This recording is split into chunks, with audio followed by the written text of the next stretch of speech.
নমস্কার বন্ধুরা, আমি বসন্তের রান্নাঘরে আজকে বাঁধাকপি আলু দিয়ে একটা নিরামিষি তরকারি করার জন্য আপনাদের কাছে উপস্থিত হয়ে গেছি। দেখুন বাঁধাকপি, এই যে আলুটাকে এই রকম করে কেটেছি। দেখুন বাঁধাকপিটাকে এইরকম বড় বড় করে কাটতে হবে, এরকম বড় বড় করে, এরকম বড় বড় করে কাটতে হবে। আমি এইরকম কেটে ধুয়ে নিচ্ছি, ধুয়ে জল ঝাড়িয়ে কিছুক্ষণ রেখে দেবো, 10-15 মিনিট রেখে দেবো। আমি বন্ধুরা 15 মিনিট পর ফিরে আসলাম। এই যে কড়াইতে তেল দিয়ে দিচ্ছি 2 চামচ। তেলের মধ্যে আলু ছেড়ে দিচ্ছি, আলুটা একটু কষে নেব।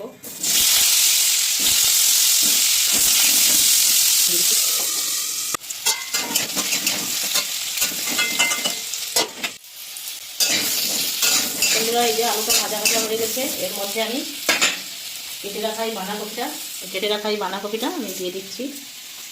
বাঁধাকপিটাকে একটু কষে নেব, আলুটাও আরও একটু ভালো হয়ে সেদ্ধ হয়ে যাবে।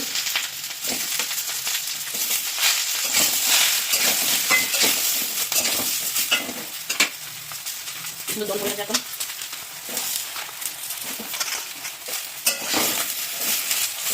গ্যাসটা কমিয়ে নাড়বেন, না হলে পুড়ে যাবে। কিন্তু এটা একটু ঢাকনা দিয়ে দিচ্ছি। বন্ধুরা বারবার নেড়ে চলে আসবেন, না হলে নিচে বসে যাবে। গ্যাসটা কমিয়ে উনুনের আঁচটা কমিয়ে রান্না করবেন জ্বালানিটা।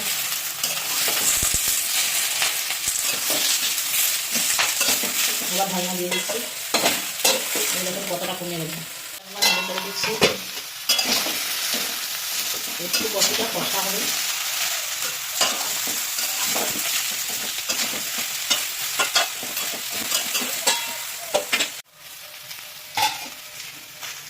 হয়ে গেছে, আমি একটা জায়গার মধ্যে ঢেকে নেব।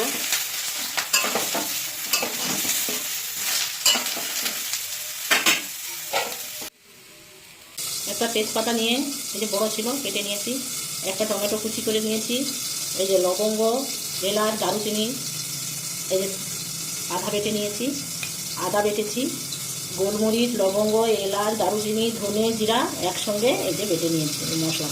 এই যে বন্ধুরা 1 চামচ তেল দিয়ে দিচ্ছি, এই যে 1 চামচ, আর অল্প একটু, আপনারা আপনাদের পরিমাণ মতন তেল দেবেন। এর মধ্যে 1 চামচ ঘি দিয়ে দিচ্ছি, গাওয়া ঘি। নিরাম তরকারি, একটু চিনি দিয়ে দিচ্ছি, অল্প একটু। আপনারা চাইলে চিনি দিতে পারেন, নাও দিতে পারেন। চিনির মধ্যে তেজপাতাগুলো দিয়ে দিচ্ছি। তেজপাতাটা একটু গরম হয়ে গেলে আমি এই তেজপাতার মধ্যে এই বেটে রাখা লবঙ্গ, এলাচ, দারুচিনি, গোলমরিচ দিয়ে দিচ্ছি। মধ্যে টমেটোটা দিয়ে দিচ্ছি, টমেটো, আদা বাটা, আদা। গ্যাসটা কমিয়ে রান্না করবেন, না হলে দিয়ে দেবেন।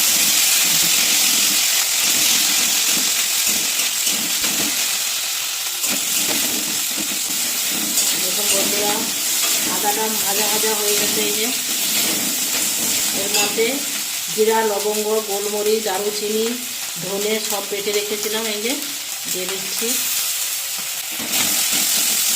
হাঁটিতে জল নিয়েছি অল্প, এই জলের মধ্যে লঙ্কা গুঁড়ো দিয়ে দিচ্ছি 1 চামচ, 1 চামচের একটু অল্প একটু হলুদ গুঁড়ো দিয়ে দিচ্ছি, দিয়ে মাখিয়ে এই মশলার মধ্যে ঢেলে দিচ্ছি কড়াইতে।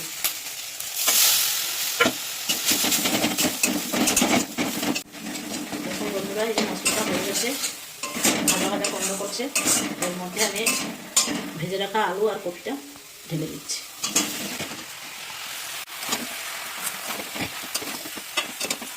এবার বন্ধুরা আমি এর মধ্যে লবণ অ্যাড করে দেব। আপনারা আপনাদের পরিমাণ মতো লবণ দেবেন।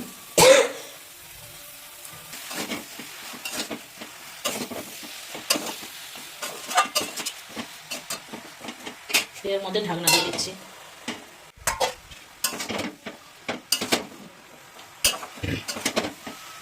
বন্ধুরা এই যে জল বেরিয়ে পড়েছে হালকা হালকা লবণ দেওয়ার পর। ঢাকনা দিয়ে দিচ্ছি। বন্ধুরা এই যে হয়ে গেছে, এরপরে অল্প একটু জল দিয়ে দেবো।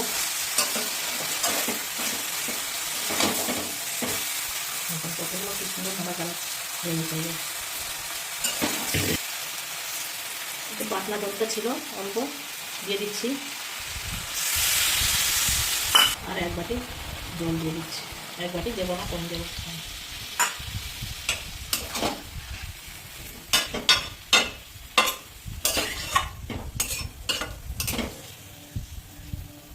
আর একদম সেদ্ধ হয়ে গেছে, সুন্দর কেটে যাচ্ছে আলু, কেটে গেছে, সেদ্ধ হয়ে গেছে। যেমন কম করে জল দিলাম।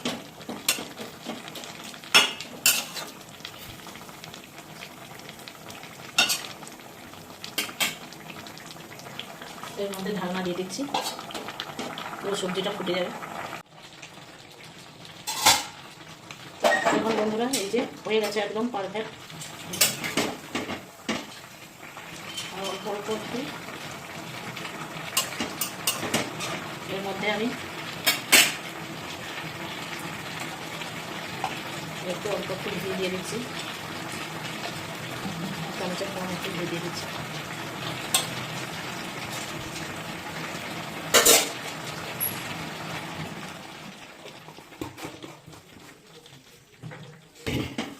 ঘিটা দিয়ে একটু উপর নিচ করে দিই, নেড়ে চেড়ে।